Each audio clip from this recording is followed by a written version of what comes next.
Fashion to me would mean an art of expression of feelings, traditions, culture, and heritage through the means of clothing and accessories.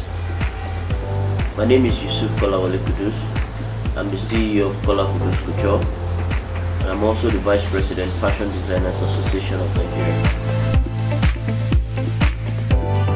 If I have to link my educational background to what I do right now and to the dream I have about what I'm doing at the moment, I would say education has played a critical aspect of me getting to shed more light, acquiring knowledge on how to develop my brand and how to develop myself as a person.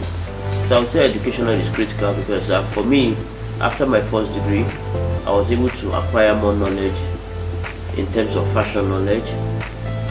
So I have a diploma in dressmaking, which is critical to the industry that I am right now.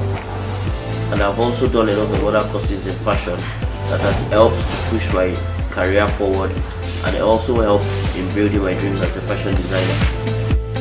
Okay, so my thought on plagiarism would be, it's a copyright issue, and usually this is what I like to say. For designers need to be more creative, because in the process whereby you have a lot of unqualified and half-baked designers. When you have a lot of unqualified and half-baked designers, you get to see a lot of plagiarism. You see people stealing different designs from other designers. The truth is, it's not wrong to get inspiration from other designers or from the collection of other designers. It's not wrong, it's done all over the world.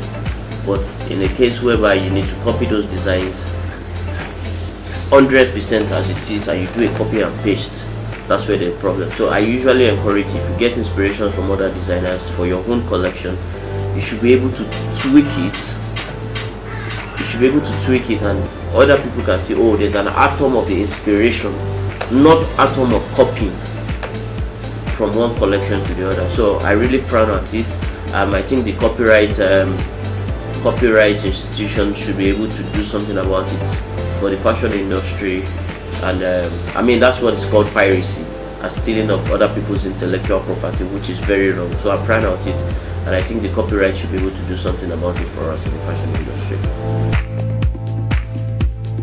About how I come about designs, for me, first and foremost, for you to be a designer, you need to be in the creative spirit. And as you know, fashion is an industry, it's a trend industry.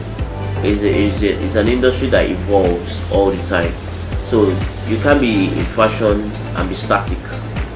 If you're in fashion, automatically you know you need to evolve in terms of designs, in terms of concept, in terms of collection, and in terms of getting more ideas to put your collection forward. So for me, getting idea is about being physical or metaphysical. So if you can remember earlier on, I said fashion for me is an art of expression. So it could be an expression in terms of mood, in terms of trying to translate a concept or trying to translate a form of art, you know. So like what we did in our new collection, for example, we've been able to make our African wear with an urban theme. We've been able to create our own fabrics. We've been able to do our own prints on our fabrics. It's all about evolving, coming up with new stuff from time to time. So the moment you're short of ideas means your brand keeps going down or starts going down. So in the industry of fashion, in the industry of trend, you need to always evolve and come up with something new every time.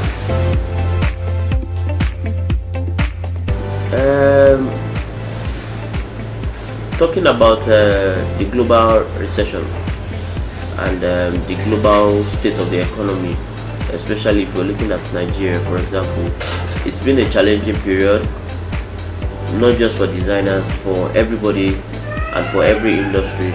So for us, we've been able to take some steps like cutting costs, reducing number of employees, coming up with new strategies, training people from the scratch, starting a mass line, and we've been able to put different reducing of our work hours. And we're also, one of the things we've done is to remodel our mode of payment of salaries.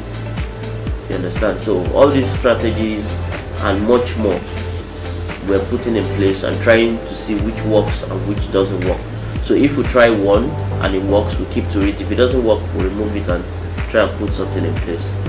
If I have to consider the strategies I had in mind when I started out, so I'll give you an example. When I started out, I always wanted to be an affordable brand that everybody could easily buy into. But with the state of economy, the prices of things, and everything that has to make the business, you find out that the brand is not the kind of affordable brand I actually had in mind. So we've had to change strategies time over time to suit the brand and to suit the market in itself. To be honest with you, right now I'm not sure I can remember of any critical decisions that I had to take in business, but I would say I have a couple of instances that I know I need to take some decisions, like letting some good staffs to go. Even when you know they are very good staff, they come handy, but if they don't have the right attitude, you just have to let them go. Otherwise, you find that they get to infect the other staffs with what the behaviors they have. So, and talking about money management, is very critical in business. So we make a lot of decisions on how to spend money and how to on what to spend the resources or limited funds we have on. So that for me is one of the great challenges we have to deal with, like almost every day. Talking about family, yes, I have a family, and I try very much to spend a lot of time with my family. Usually I do the morning runs, taking the kids to the school, and once I close, I'm at home with my family, and I try very much to spend my weekends with them as well. And then when we have chances, we go out for movies, we go out for parties, we go out for bonding times together. So I try very much to create time for family, because family is very critical in a man's life. So my advice for the young ones, the young prospective fashion designers, fashion students, and the creatives and people that are looking into starting up the business or the other. Usually what I like to advise is, for whatever business you want to go into, acquire as much knowledge as possible first. Then secondly, I usually advise you do an internship, minimum of 1 year or 2 years, because this will allow you to get practical hands-on knowledge on whatever you want to do before starting out on your own. Yes, a couple of people might disagree about doing a year internship or 2, but the truth is, if you need to build a sustainable career, you need to build a sustainable business, you need to learn from those that are doing it already before you put your investment into saying you want to set up a fashion house. So usually I advise you go to a fashion school. After you finish your fashion school, you go for a year or 2 years internship, or probably work for a fashion brand. After 2 years, you can go and start out on your own. So you have less mistakes to make, and you already have a better understanding of the industry and how it plays out.